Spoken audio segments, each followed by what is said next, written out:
Punto de partida, estamos en comunicación con Walter Pengue, ingeniero agrónomo, miembro del GEPAMA, que es un grupo de estudio de la Universidad Nacional de Buenos Aires y la Universidad Nacional Sarmiento, General Sarmiento.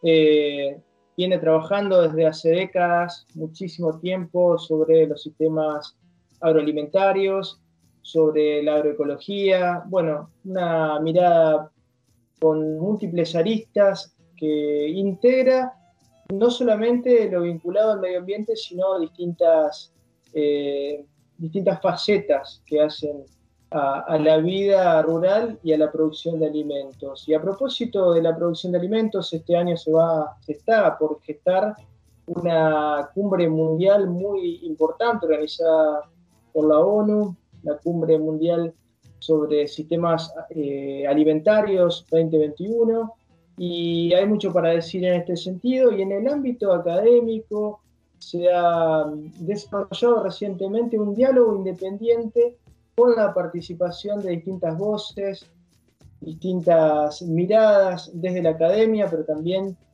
productores de América Latina, distintos referentes. Muy interesante realmente el intercambio que allí se produjo, y ahora estamos en comunicación con Walter Pengue para dialogar sobre estos temas. Walter, ¿cómo estás? ¿Qué tal? ¿Cómo te va? ¿Cómo estás? Bueno, contanos un poco y contale a la audiencia qué reflexiones o qué conclusiones, mejor dicho, se pueden sacar de los debates que se dieron días pasados en la Argentina, ¿no? En el marco de este diálogo que mencionábamos. Bueno, yo lo que voy a comentar básicamente tiene que ver con un diálogo que justamente bien vos lo detallás, es un diálogo independiente en el marco de un llamado de la FAO que dejó una ventana abierta vinculado a la Cumbre Mundial de la Alimentación o de los Sistemas Alimentarios, que se va a hacer su precumbre en el mes de julio y su cumbre mundial hacia el mes de septiembre, la primera en Roma, la segunda en Nueva York. Y en ese sentido, nosotros tenemos un enfoque bastante crítico de la forma en que se está llevando la discusión sobre los sistemas alimentarios. No estamos formando parte a nivel institucional de ninguna de las acciones por las que FAO convoca, pero sí nos pareció apropiado desde el punto de vista académico, científico, y también con una fuerte participación social y gente que está muy vinculada a la extensión y la promoción de sistemas alimentarios sostenibles, armar desde el GEPAMA, el Grupo de Ecología del Paisaje y Medio Ambiente de la Universidad de Buenos Aires, un diálogo independiente que fue como tal, y se dijeron las cosas que nos parecían importantes decir e intentar transmitir, especialmente a algunos de los actores de FAO que eventualmente pudieran estar interesados en escuchar estas miradas, y por el otro lado poner una voz de alguna manera un poco de alerta o algo crítica sobre la forma y el encuadre que se le está dando a esta discusión global, que yo destaco. Esta no es una cumbre más, sino que realmente es una de las pocas cumbres vinculadas a los sistemas alimentarios y que después marcan la línea de lo que se va a hacer, decir, trabajar, investigar, transformar, por lo menos en la próxima década o un poco más. Entonces, bueno, no podemos estar ajenos a una discusión tan importante y planteada desde la independencia de lo que nosotros consideramos le está faltando a esta perspectiva. Una de mis compañeras del GEPAMA justamente presentó, digamos, un raconto de las distintas cumbres y lo que se fue haciendo, pero nosotros destacamos una cuestión, es decir, la FAO nace hace 75 años con un objetivo concreto, que es la lucha contra el hambre, una lucha que aún seguimos perdiendo, más allá de lo que se quiera demostrar o mostrar. Hubo avances, pero también hubo retrocesos, hubo apropiación de conceptos, de cooptación de miradas vinculadas al verdadero desarrollo rural sostenible. Y hoy en día nuestra preocupación principal pasa por el hecho de que haremos esto del Sistema Mundial de la Alimentación solo de la mano de de quienes manejan las tecnologías, con o sin agricultores, con o sin campesinos. Y ahí hay, creo, una preocupación importante, porque sabemos claramente que la tecnología desplaza en muchos sentidos a las personas, pero en el sector rural, donde se habla de agricultura, particularmente esa pérdida es más que destacada. La Argentina ya es un muy buen ejemplo, es decir, desde el año 1996 hasta la fecha, donde teníamos aproximadamente 450.000 establecimientos agropecuarios, hoy en día tenemos poco más de 200.000, es decir, ¿dónde están esas personas? ¿Qué es lo que ha pasado con ellos? Es decir, ¿qué ha pasado con ese modelo de agricultura familiar que hoy en día estamos perdiendo? Y también conceptualmente la discusión de si vamos a seguir un proceso que vincule no solo a la agroecología, sino nosotros a esto lo llamamos sistemas ecoagroalimentarios, es decir, un sistema integral que vincule la naturaleza, la producción agrícola y el consumo, y no solo una mirada... Perdón, Walter, eso que marcás es muy relevante, porque quizás en algún sentido se instala la idea de la agroecología, una idea naif, ¿no? Como que es la huerta del fondo de la casa, y que no está mal en sí, ¿no? Pero, digamos, la producción de alimentos sanos para ustedes y para este tipo de debates tiene una dimensión que es muy abarcativa.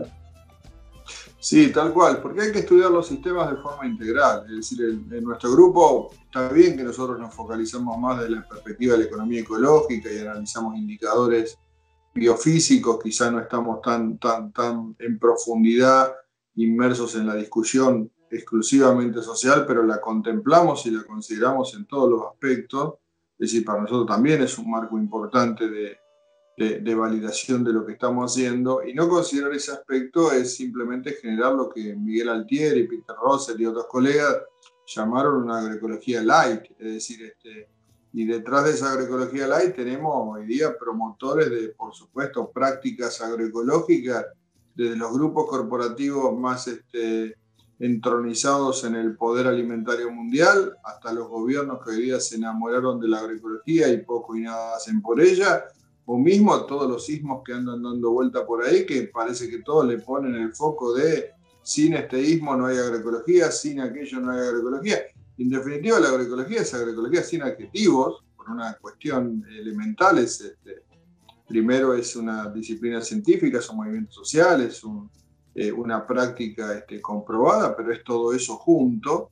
Y por el otro lado, esto se integra a un nuevo modelo de pensar el sector rural, y no solo el sector rural, las áreas de interfaz urbano-rural, las ciudades, como bien lo mencionamos siempre desde el GEPAM, es decir, hay un potencial brutal por reconvertir las ciudades en ciudades verdes, en ciudades resilientes.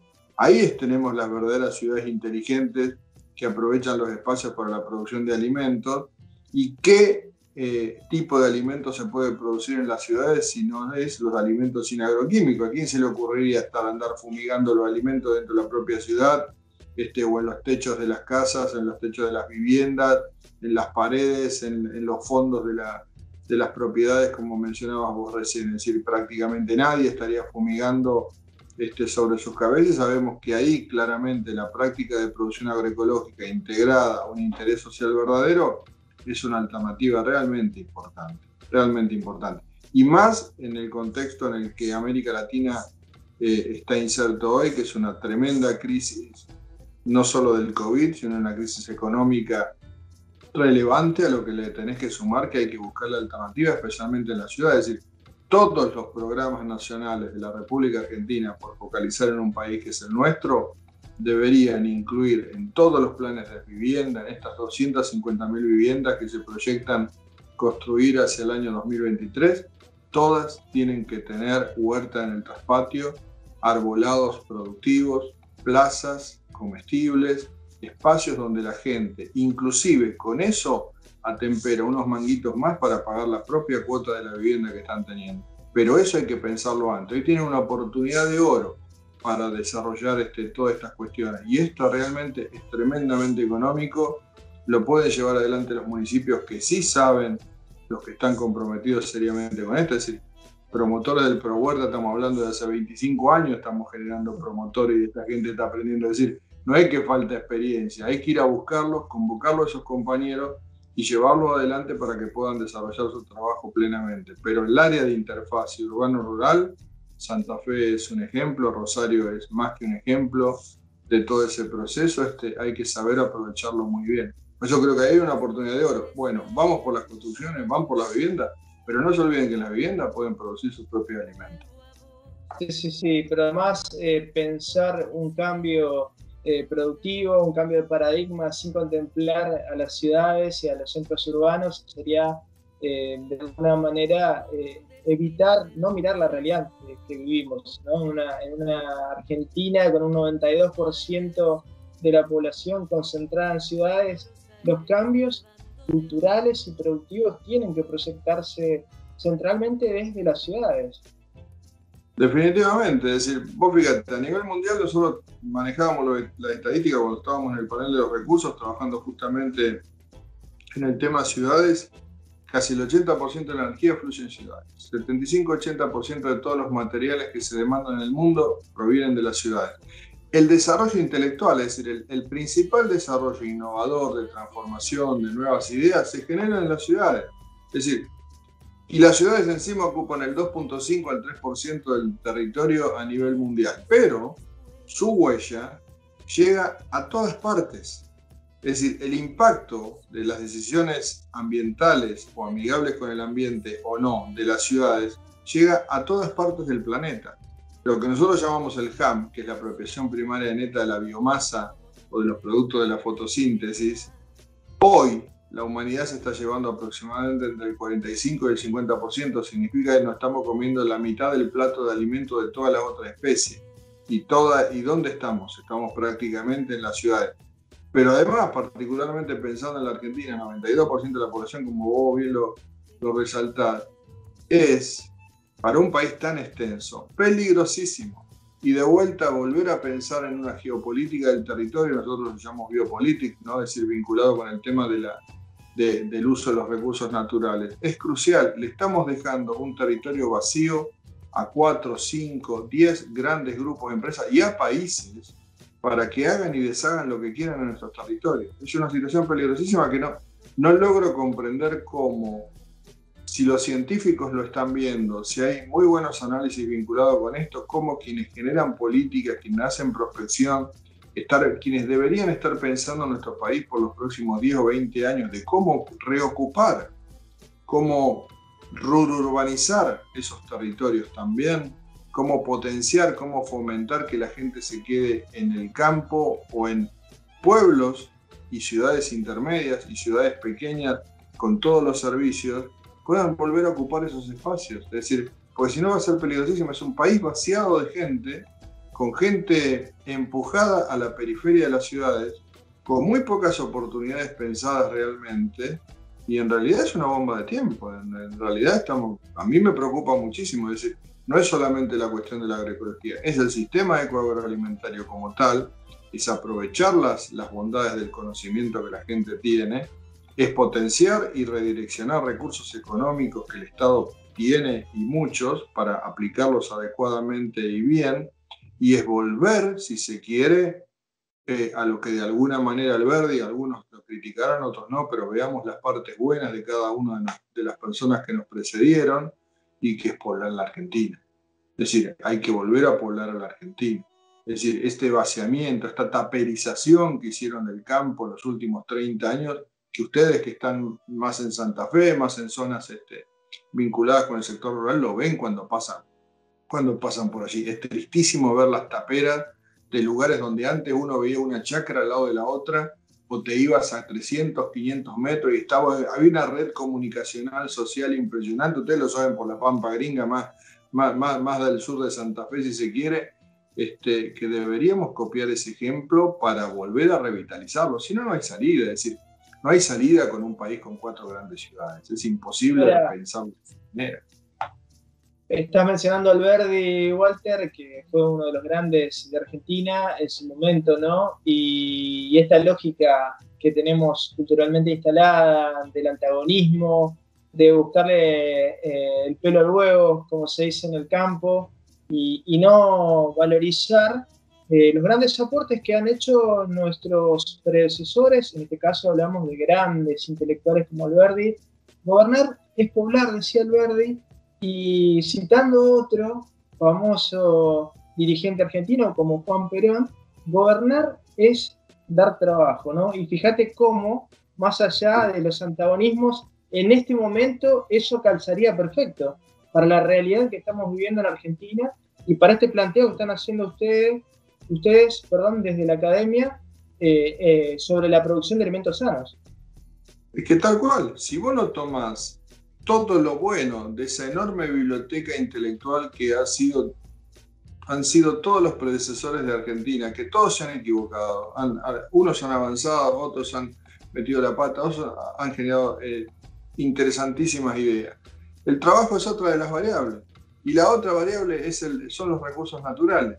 Claro. Y justamente vos vinculás a alguien que digamos, vos estás mencionándolo a Perón, y yo te menciono también a alguien que se vinculó con Perón y que fue su primera ministra de Medio Ambiente, que fue Yolanda Ortiz.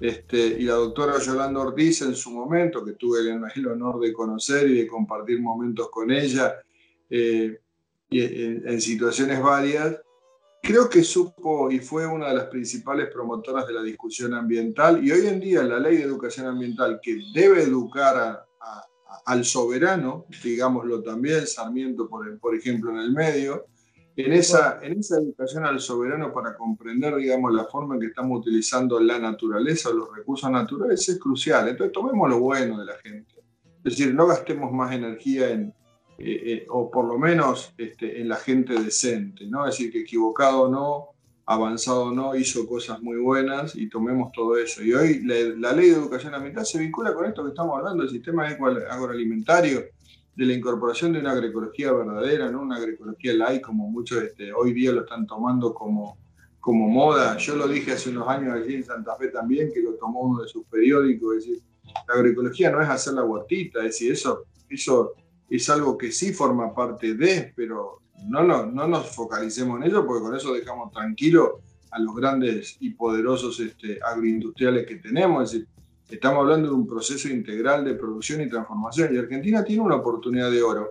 Hoy las mismas empresas se están ayornando a esa discusión, es decir, están comprendiendo este proceso, y tenemos una sociedad, especialmente los más jóvenes, que nos están demandando el cuidado de los recursos naturales y una alimentación más sana. Entonces, no es que no tenemos oportunidades muy, muy importantes, pero tenemos también que ponernos serios, los pantalones largos, capacitar a nuestra gente en todos los sentidos, tener gente capacitada en las áreas de decisión importantes de los temas vinculados a las temáticas ambientales, a las temáticas ecológicas, y que no el ambiente sea simplemente la prenda de lástima dada a algún decisor de política que no entiende tres pitos de esto. Es decir, profesionalicemos las cuestiones ambientales de una manera concreta y real. Yo no tengo nada contra nadie, pero me parece, y estamos muy dolidos con la forma en que se maneja el ambiente en la Argentina. Entonces, si seguimos destruyendo lo poco que tenemos, que nuestro principal valor son los recursos naturales y nuestro abolengo agropecuario, y se toman decisiones que no son ni siquiera estratégicas, porque ni siquiera se han embarrado nunca en su vida en el campo, vamos mal. Hay que tratar de cambiar esto y aprovecharlo en el sentido de la mejora para la gente. Claro.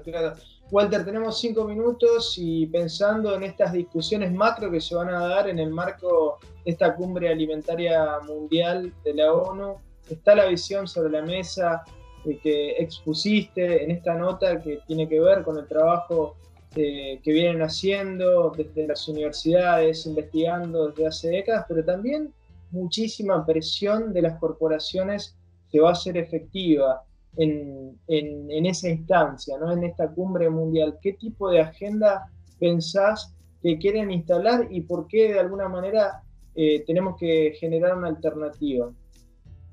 Mira, básicamente lo podemos decir en 2 palabras. Los tipos están pensando en una agricultura sin agricultores, en una agricultura con tecnología básicamente, y que resuelva muchos de los problemas que piensan que van a resolver con tecnología.